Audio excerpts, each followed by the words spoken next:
जति बेला विश्व साम्राज्य कसैको अधीनमा थियो, संसारका अधिकांश मुलुक औपनिवेशिक नियति भोग्दै थिए।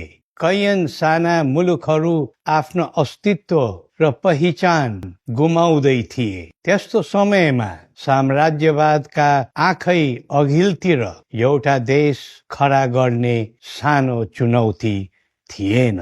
तितर बितर भएर छरिएको र सानो भूखण्डमा विभक्त भएको नेपाललाई हाम्रो राष्ट्र निर्माताबाट एक सिङ्गो र सबल राष्ट्रको रूप दिई बक्स्यो।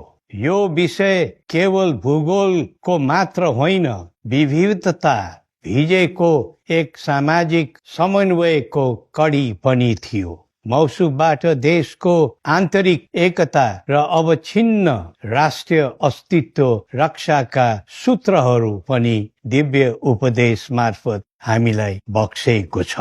4 वर्ण 36 जातको साझा फुलबारी नै नेपाल भएको स्मरण गराई बक्सिँदै हाम्रो मौलिक अर्थ व्यवस्था, सांस्कृतिक एवं सामाजिक व्यवहार, राजनीतिक सुरक्षा, न्याय, कूटनीति, परराष्ट्रका नीति तथा व्यवहार बारे अकाट्य मार्गदर्शन गरिबक्सेको छ।